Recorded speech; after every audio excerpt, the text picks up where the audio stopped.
জুলাই অভ্যুত্থানের দিন রণক্ষেত্রে পরিণত হয়েছিল ঢাকা বিশ্ববিদ্যালয় এলাকা। পুলিশের ভারী অস্ত্রে রক্তে রঞ্জিত হয়েছিল ক্যাম্পাস। দিনটি স্মরণে শোভাযাত্রা শেষে শাহবাগে সমাবেশ করছে জুলাই জাগরণ। কর্মসূচির বিষয়ে জানাতে আমাদের সাথে যুক্ত হচ্ছেন সহকর্মী রাকিব হোসেন। রাকিব, আপনি তো শাহবাগ আছেন, সেই সাথে আপনার পর আমাদের সাথে সুলতানা স্বর্ণাও আছেন, তিনিও যুক্ত হবেন। তবে আগে রাকিব, আপনার কাছে যেতে চাই, জানাবেন সেখানে যে জুলাই জাগরণের কর্মসূচি কেমন দেখছেন। আপনাকে কিছুক্ষণ আগে আসলে আমি জানিয়েছিলাম যে এই যে জুলাই জাগরণ নব উদ্যমে বিনির্মাণ, এই ব্যানারে কিন্তু হচ্ছে ইসলামী ছাত্র শিবির, বাংলাদেশ ইসলামী ছাত্র শিবির কিন্তু এই জুলাই শোভাযাত্রাটা আয়োজন করে। শোভাযাত্রাটি প্রথমে ঢাকা বিশ্ববিদ্যালয় প্রদক্ষিণ করে, তারপর শাহবাগ প্রদক্ষিণ করে আবার টিএসসিতে গিয়ে আবার শাহবাগে এসে তারা শেষ করেন। এবং শেষ করার পর কিন্তু এখন সংক্ষিপ্ত তাদের সমাবেশ চলছে। সমাবেশে কিন্তু নেতাকর্মীরা কিন্তু বক্তব্য দিচ্ছেন। এই সমাবেশে শুধু ইসলামী ছাত্র শিবির নয়, অনেকেই কিন্তু সাধারণ ছাত্ররা কিন্তু এখানে তাদের সঙ্গে জড়ো হয়েছেন একতা প্রকাশ করতে। এখানে কিন্তু এই যে জুলাই জাগরণ নব উদ্যমে বিনির্মাণ যেই সমাবেশটি চলছে, সমাবেশ থেকে কিন্তু নেতাকর্মীরা নানা বিষয় নিয়ে প্রশ্ন তুলেছেন। তারা বলেছেন যে দেশে আবার নতুন করে একটি গোষ্ঠী ষড়যন্ত্র করছে বিশৃঙ্খলা তৈরি করার জন্য।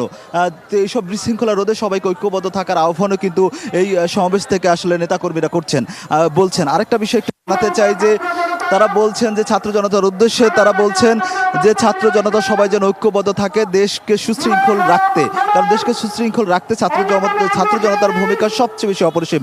আরেকটা বিষয়, আগের মতো না হওয়ার জন্য তাকে সুশৃঙ্খল একটি রাজনৈতিক দল হিসেবে সবাইকে থাকার জন্য কিন্তু আসলে এই সমাবেশ থেকে বলেছে। এবং সমাবেশ থেকে নেতা কিন্তু বক্তব্য দিচ্ছে। আপনাদের যেমনটা আমি একটু দেখানোর চেষ্টা করি, এখানে কিন্তু সমাবেশ চলছে। ঠিক সমাবেশ ঘণ্টাখানেক সময় ধরে চলবে। বাংলাদেশ ইসলামী ছাত্র শিবিরের ঢাকা মহানগরের উদ্যোগে কিন্তু এই জুলাই জাগরণ নব উদ্যমে বিনির্মাণ সমাবেশটি আসলে অনুষ্ঠিত হয়েছে। তো এই সমাবেশে আসলে নেতাকর্মীরা বলছেন যে আসলে যে দেশে যে কেউ যদি ষড়যন্ত্র করার চেষ্টা করে তাহলে তাদের কঠোরভাবে আসলে রুখে দেবে সাধারণ মানুষ। আরেকটা বিষয় তারা বলেছেন যে আগামীতে কোনো স্বৈরাচার যেন দেশে না আসতে পারে, সেটাই কিন্তু তাদের প্রত্যাশা এবং সেই ব্যবস্থা তারা করবেন। তারা বলছেন কেউ যদি স্বৈরাচার হওয়ার চেষ্টা করে তাহলে সাধারণ মানুষ কিন্তু মেনে নেবেন না।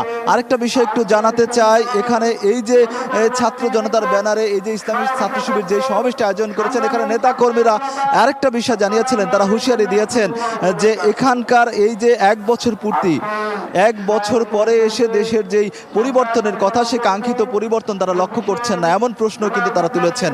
সবকিছু মিলিয়ে আসলে নানা বিষয় নিয়ে তাদের প্রশ্ন রয়েছে। তারা বলছেন যে আসলে জুলাইদের যে পুনর্বাসন করার কথা ছিল, জুলাই যারা আহত এবং শহীদ পরিবার, তাদের সঠিক পুনর্বাসন হয়নি এবং তারা সঠিক বিচার পায়নি। এসব বিষয় কিন্তু আসলে সমাবেশে উঠে এসেছে। আরেকটা বিষয় একটু জানাতে চাই, এই সমাবেশ থেকে আরেকটা বিষয় জানানো হয়েছে যে যেসব বিচার ব্যবস্থা রয়েছে, সেসব বিচার ব্যবস্থা কিন্তু দ্রুত সময় সম্পূর্ণ করার দাবিও কিন্তু আসলে তারা তুলছেন।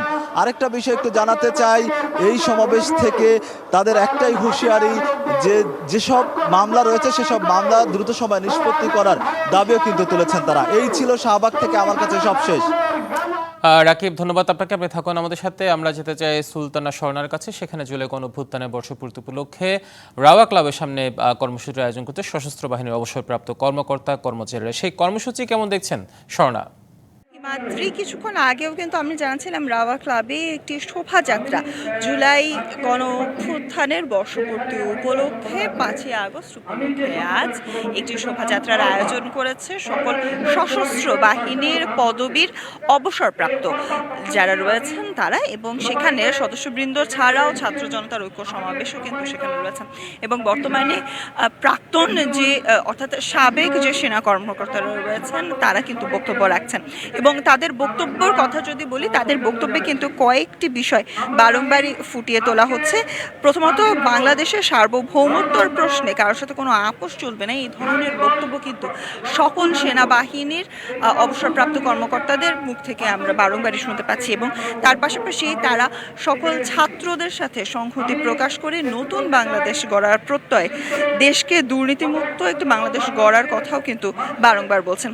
এবং তারা একটি কথাই কিন্তু ফিরে এসেছেন যে এখনও যদি বাংলাদেশের সংস্কার করা না যায়, বাংলাদেশকে যদি এখন এগিয়ে না নেওয়া যায়, তাহলে এই দেশকে আসলে কখনোই সংস্কার করা সম্ভব হবে না বলেও তারা মন্তব্য করেছেন।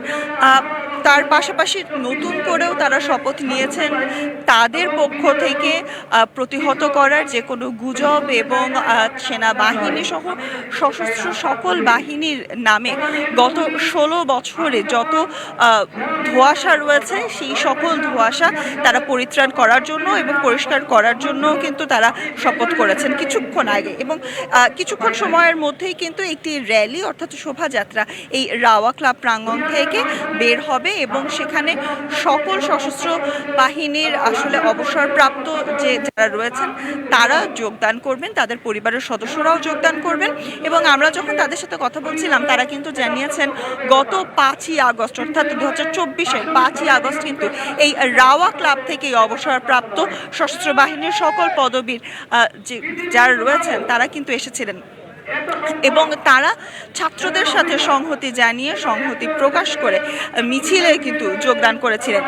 সেই যোগদানের প্রতি সম্মান রেখে এবং সেখান থেকেই কিন্তু তারা এই ধরনের আজকের যত আয়োজন রয়েছে সেই সকল আয়োজন করেছেন এবং এই শোভাযাত্রাটি জাহাঙ্গীর গেট পর্যন্ত প্রদক্ষিণ করবে এবং জাহাঙ্গীর গেট পর্যন্ত ঘুরে আবারও রাওয়া ক্লাবে ফেরত আসবে বলে কিন্তু আমরা জানতে পেরেছি। এবং যখন আমরা আসলে সাবেক কর্মকর্তাদের সাথে কথা বলছিলাম তারা কিন্তু আমাদেরকে একটি জিনিস বারংবারই বলেছেন, সেটি হলো ভারতীয় যে আমরা বিভিন্ন ক্ষেত্রে দেখেছি ভারতের বাংলাদেশে আধিপত্যবাদ, সেই আধিপত্যবাদ থেকে বেরিয়ে আসারও এখনই সময়, এমনটাও কিন্তু তারা মন্তব্য করেছেন।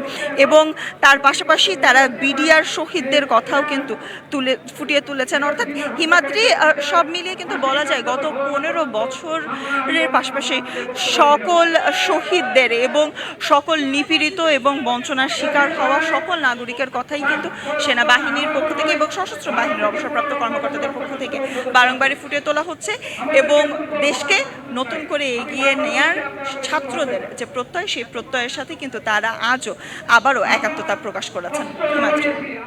ধন্যবাদ স্বর্ণ আপনাকে। জুলাই গণঅভ্যুত্থানের প্রথম বার্ষিক উপলক্ষে রাজধানীতে গণমিছিল করছে জামায়াতে ইসলামী। মহাখালী থেকে মগবাজারে যাচ্ছে মিছিল। সেই মিছিলের এই মুহূর্তে তেজগাঁও প্রান্তে আছে আমাদের সহকর্মী ফরহাদুজ্জামান, তিনি আমাদের সাথে যুক্ত হচ্ছেন। ফরহাদ, এই মিছিল কেমন দেখছেন?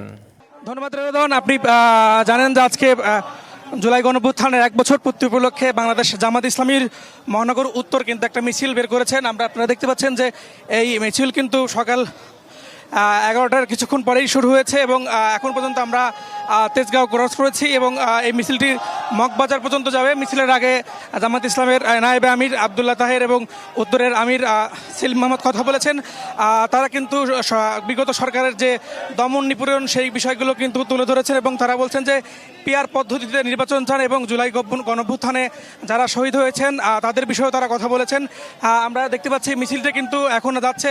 বিপুল সংখ্যক জামাতের নেতাকর্মী কিন্তু এই মিছিলে উপস্থিত হয়েছেন এবং মিছিলে কিন্তু জামাতে নায়েবে আমির কিন্তু রয়েছেন এবং উত্তরের বিভিন্ন পর্যায়ে নেতাকর্মীরা রয়েছেন। আমরা ঢাকা 17 আসনের একজন কর্মীর সাথে কথা বলবো। একটু আপনারা বলবেন যে আজকে আপনাদের এই মিছিলটি আসলে কেন? ধন্যবাদ। আজকের এই দিনটি বাংলাদেশের 18 কোটি মানুষের আনন্দের দিন।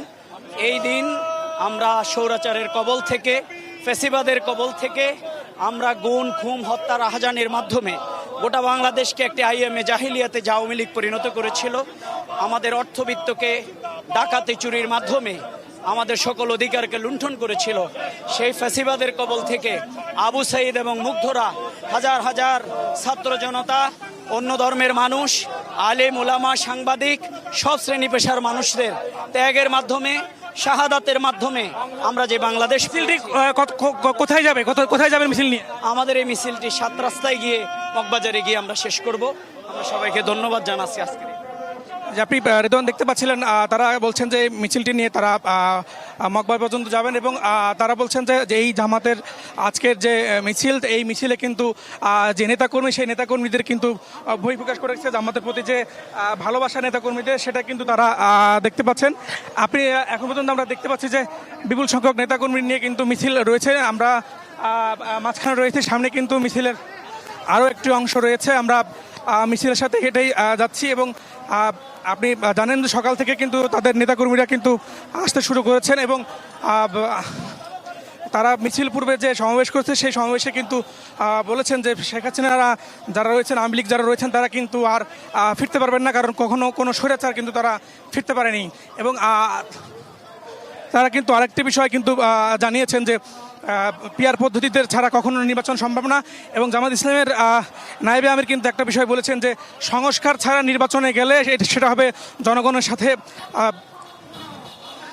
সংস্কার ছাড়া নির্বাচনে গেলে সেটা কিন্তু জনগণের সাথে কিন্তু একটা ভুল বোঝাবুঝি এবং সহকর্মী তেজগাঁও থেকে সহকর্মী ফরহাদুজ্জামান যুক্ত ছিলেন আমাদের সাথে। ফরহাদকে ধন্যবাদ আমাদের সাথে যুক্ত হওয়ার জন্য। জুলাই অভ্যুত্থানের বর্ষপূর্তিতে খুলনার আয়োজন নিয়ে আমাদের সাথে সরাসরি যুক্ত হচ্ছেন সহকর্মী আমিরুল ইসলাম। আমিরুল, কেমন দেখছেন খুলনায় জুলাই অভ্যুত্থানের প্রথম বর্ষপূর্তির আনুষ্ঠানিকতা?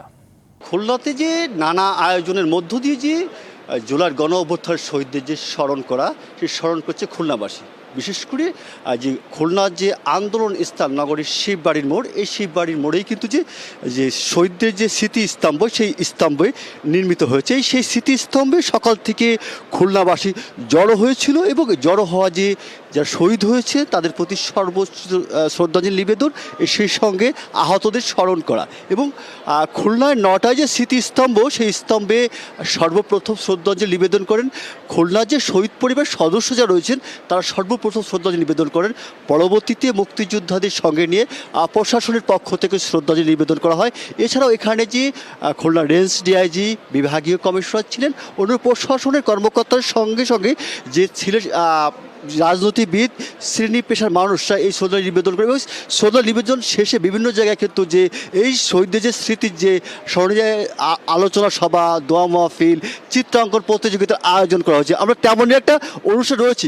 বিশেষ করে খুলনার যে পুলিশ লাইন, এখানে কিন্তু যে খুলনার যে রেঞ্জ ডিআইজির পক্ষ থেকে যে শহীদদের স্মৃতি স্মরণ করা এবং সেই শহীদ পরিবারের কাছে যে উপহার সামগ্রী তুলে দেওয়া এবং শহীদদের যে ত্যাগের বিষয়টি স্মৃতিচারণ করার জন্য কিন্তু এই অনুষ্ঠান আয়োজন করতে হয়েছে। এবং এখানটায় কিন্তু যে পুলিশ সদস্য কর্মকর্তারা এসেছেন এবং কিছুক্ষণের মধ্যেই যারা শহীদ পরিবারে যে খুলনার যে 5টি পরিবার রয়েছে, সেই 5টি পরিবার সদস্যরা আসবেন এবং তাদেরকে যে সেই শহীদদের যে স্বপ্ন, সেই স্বপ্ন নিয়ে স্মৃতিচারণ করবেন শহীদ পরিবার সদস্যরা।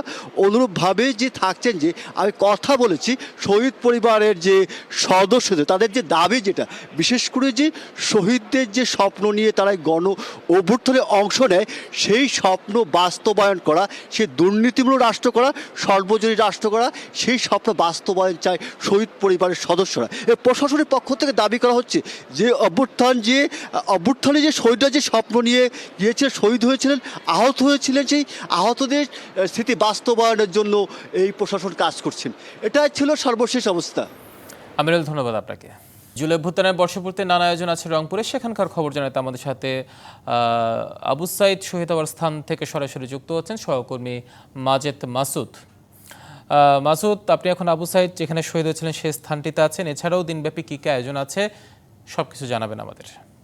হিমাদ্রি, আপনি নিশ্চয়ই জানেন যে আসলে জুলাই গণ অভ্যুত্থান দিবস আজকে। আসলে এই দিনটি একদিকে যেমন শোকের দিন, অনেক শহীদকে হারিয়েছে বাংলার মানুষ, অন্যদিকে কিন্তু একই সাথে এই দিনটি বিজয়েরও উল্লাস রয়েছে। কেননা এই দিনেই ফেসিবাদ মুক্ত করে একটি দুঃশাসনের বিরুদ্ধে লড়াই করে তারা ঐতিহাসিক বিজয় অর্জন করেছিল জুলাই যোদ্ধারা। ফলে এই ঐতিহাসিক বিজয়ের দিনে রংপুরেও কিন্তু সারা দেশের মতো নানা আয়োজন রয়েছে। সকালেই আমরা দেখেছি 36 জুলাই যে স্মৃতিস্তম্ভ, সেটি নগরীতে স্থাপন করা হয়েছে এবং সেখানে পুষ্পার্ঘ অর্পণ করা হয়েছে। এরপরে সকাল 10:30টায় বেগম রোকেয়া বিশ্ববিদ্যালয় থেকে একটি আনন্দ র্যালি বের করেছিলেন জুলাই যোদ্ধা এবং সাধারণ শিক্ষার্থী, ছাত্র জনতা সকলের ভিত্তিতেই একটি কিন্তু বিজয় র্যালি বের হয়েছিল। এছাড়াও সকালে 11টায় একটু পরেই কিন্তু শিবিরের আনন্দ মিছিল রয়েছে। এরপর বেলা 3টায় বৈষম্য বিরোধী ছাত্র আন্দোলন এবং সর্বস্তরের ছাত্র জনতার সম্মিলনে একটি বিজয় র্যালি রয়েছে। এছাড়াও সারাদিন নানা আনুষ্ঠানিকতা রয়েছে। আমরা একটু কথা বলতে চাই জুলাই যোদ্ধাদের সাথে, যাদের কারণে এই বিজয় অর্জিত হয়েছে। প্রথমে একটু আপনার কাছে জানতে চাই, এই যে বর্ষপূর্তি হলো, আসলে এই 1 বছরে কি পাওয়া গেল এবং কতটা আসলে আপনাদের যে বৈষম্যের বিরুদ্ধে, যে দুঃশাসনের বিরুদ্ধে লড়াই করেছেন, সেটি কতটুকু বাস্তবায়ন হলো? আমাদের এই 24-এর আন্দোলন কিন্তু শুরু হয়েছিল কোটার বিরুদ্ধে, পরবর্তীতে এটি কিন্তু বৈষম্যের বিরুদ্ধে যে আন্দোলন, সেই আন্দোলনে কিন্তু রূপ নিয়েছিল। সারা বাংলাদেশের আপামর ছাত্র জনতা থেকে শুরু করে সকল শ্রেণী পেশার সকল সাধারণ মানুষ তারা কিন্তু এসেছিল এই বাংলাদেশে যত ধরনের বৈষম্য আছে সেই বৈষম্যের বিলোপ করতে। কিন্তু এই স্বাধীনতার প্রায় 1 বছর পূর্তিতেও আসলে আমরা যে বৈষম্য বিরোধী বাংলাদেশের স্বপ্ন দেখেছিলাম সেটি কিন্তু যে প্রত্যাশার জায়গা ছিল সেটি খুব অল্প অংশে বাস্তবায়িত হয়েছে। কিন্তু এক কথায় জানতে চাই অনুভূতিটা কি আপনার? আশা হতাশা প্রত্যাশার সব বেড়াজালেই আসলে ছাত্র জনতা এখন পর্যন্ত হাবুডুবু খাচ্ছে। যেই প্রত্যাশা নিয়ে ছাত্র জনতার এই বিজয় সূচিত হয়েছে সেই প্রত্যাশার জায়গাটি এখন পর্যন্ত প্রতিষ্ঠিত হয়নি। যে হবে হয়তো। হিমাদ্রি, আমরা কথা শুনছিলাম যারা আসলে জুলাই যোদ্ধা রয়েছেন তারা যেটি বলছেন তাদের প্রত্যাশার পালে হাওয়া লাগুক, তারাই বর্ষপূর্তিতে এমনই তারা আসলে প্রত্যাশা করছেন। ঠিক এই জায়গা থেকে 16 জুলাই আবু সাইদ আত্মহুতি দেওয়ার মধ্য দিয়েই কিন্তু এই আন্দোলনের স্ফুলিঙ্গ দেশব্যাপী ছড়িয়ে পড়ে। পরবর্তীতে কিন্তু এই 5ই আগস্ট বিজয় অর্জিত হয়। ফলে আজ এই 5ই আগস্টকে 36 জুলাই বলা হচ্ছে। হিমাদ্রি। মাজেদ, ধন্যবাদ আপনাকে। জুলাই অভ্যুত্থানের প্রথম বর্ষপূর্তিতে আজ ঘোষণা করা হবে জুলাই ঘোষণাপত্র। বিকেল 5টায় এই ঘোষণাপত্র পাঠ করবেন প্রধান উপদেষ্টা ডক্টর মোহাম্মদ ইউনূস। এই মহেন্দ্রক্ষণকে কেন্দ্র করে সংসদ ভবনের দক্ষিণ প্লাজায় মূল মঞ্চ ও মানিক মিয়া এভিনিউয়ে নেওয়া হয়েছে কনসার্ট সহ নানা আয়োজনের প্রস্তুতি। সামনের সড়কে থাকছে কনসার্টের আয়োজন। দিনব্যাপী কনসার্টে ফিরিয়ে আনা হবে জুলাইয়ের চেতনা। দেশের মানুষ জুলাই ঘোষণাপত্রে দেখতে চাইছেন জাতির দীর্ঘদিনের আকাঙ্ক্ষার প্রতিফলন। এতে অংশ নেবে সব শ্রেণী পেশার মানুষ। আয়োজনে সকাল থেকে থাকছে বিভিন্ন শিল্পী গোষ্ঠীর পরিবেশনা।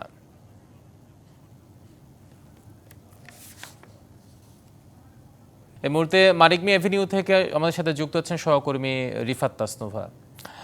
রিফাত, সেখানে তো আজকে দিনভর আয়োজন আছে, এখন কেমন দেখছেন সেখানকার আয়োজন?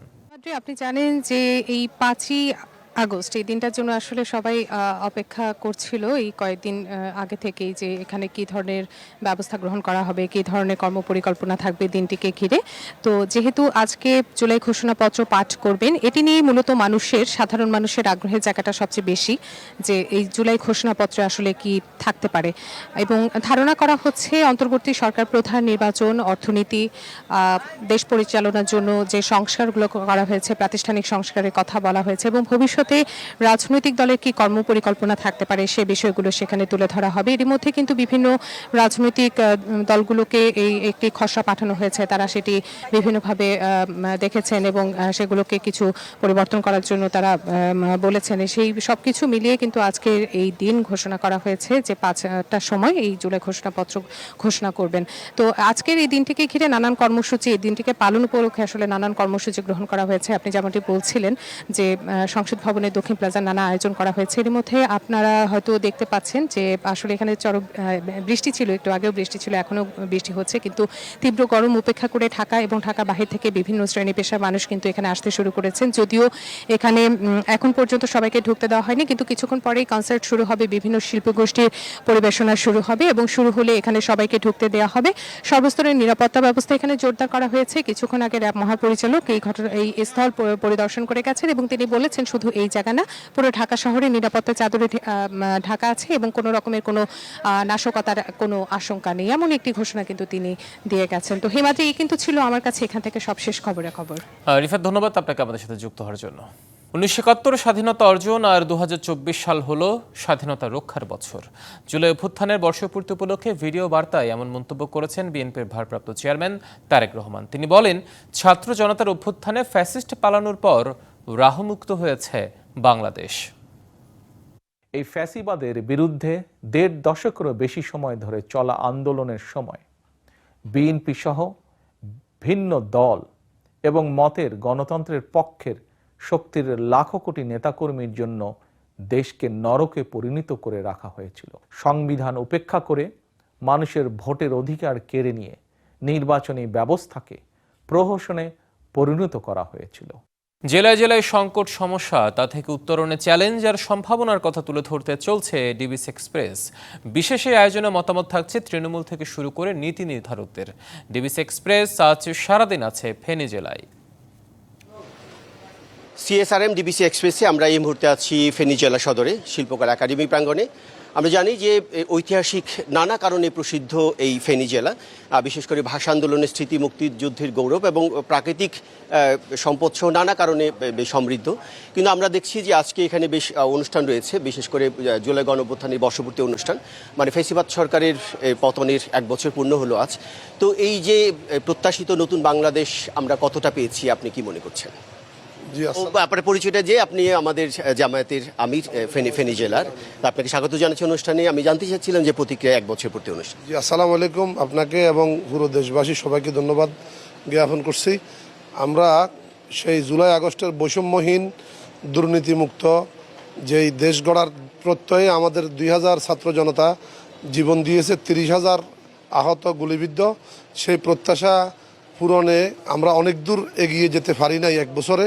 আমরা সেই খুনি ফ্যাসিস্ট শেখ হাসিনা, তার দোসর আমাদের ফেনীর নিজাম হাজারী এবং সুসেন চন্দ্র শীল সহ মহিফালে যে তারা গণহত্যা চালিয়েছে, সেই গণহত্যার দৃশ্যমান বিচারের অগ্রগতি আমরা দেখছি না। আমরা জানি অনেক সম্ভাবনা, পাশাপাশি সমস্যা রয়েছে ফেনী, বিশেষ করে জলাবদ্ধতা, বন্যা একটা বড় সমস্যা। এই ব্যাপারে আপনার কাছে জানতে চাই যে কিভাবে সেই এটা সমাধান হতে পারে বলে মনে করছেন? ধন্যবাদ। আমাদের এই অঞ্চলের মুহুরী কহুয়া বন্যা নিয়ন্ত্রণ বাঁধ 2006 সালে তৎকালীন প্রধানমন্ত্রী বেগম খালেদা জিয়া এই বাঁধের নির্মাণ কাজ শুরু করে দিয়েছিলেন। পানি উন্নয়ন বোর্ডের এক শ্রেণীর অসাধু কর্মকর্তা, ঠিকাদার এবং প্রভাবশালীরা এটাকে টাকা উপার্জনের, অর্থ উপার্জনের একটা মুখ্য পান্তিবার হিসেবে ব্যবহার করছে এবং দায়সারা গোছে সেটা সেখানে সংস্কার করা হয় বা মেরামত করা হয় এবং আবার পরের বার। আপনার স্থায়ী সমাধান চাচ্ছেন। এর মধ্যে ছোট্ট করে জানতে চাই যে এই পরিচ্ছন্নতা, তারপর যানজট এবং রাস্তা সংস্কারের বিষয়ে কিছু সমস্যা রয়েছে, এ ব্যাপারে একদম সংক্ষেপে জানতে চাই আপনার কাছে। ধন্যবাদ আপনাকে। আসলে এই সমস্যাগুলো আমাদের বড় সমস্যা। আমাদের যে ফেনী গ্র্যান্ড ট্রাঙ্ক রোড যাকে বলা হয়, সেই ট্রাঙ্ক রোডের ডিভাইডারের 2 পাশে আমরা কিন্তু আসলে 15 ফুট জায়গা কিন্তু পাই না। ওই 15 ফুট জায়গার বাইরের টোটাল অংশটাই হচ্ছে ভ্রাম্যমান দোকান, মোটরসাইকেল এবং বিভিন্ন যানবাহন এখানে আটকে রাখে। আসলে সেই ভোগান্তিগুলোর জন্য আমরা আসলে নিষ্কৃতি চাই, ফেনীবাসী নিষ্কৃতি চাই। আপনাকে অনেক ধন্যবাদ আমাদের সাথে সংযুক্তার জন্য। শুনছিলাম CSRM ডিবিসি এক্সপ্রেস, এখানকার সমস্যাগুলো, এখানকার যে জেলা প্রশাসক আছেন তার কাছে যাব এবং এই সমস্যাগুলো উনি কীভাবে সমাধানের চেষ্টা করবেন সেগুলো আপনাদের জানানোর চেষ্টা করব। ততক্ষণ আমাদের সাথেই থাকুন। ডিবিসি সংবাদ এই ছিল এখনকার মতো। ডিবিসি নিউজের সংবাদগুলো পড়তে ভিজিট করুন dbcnews.tv আর ভিজিট করুন ডিবিসি নিউজের ফেসবুক পেজ এবং ইউটিউব চ্যানেল। ডিবিসির সঙ্গে থাকুন।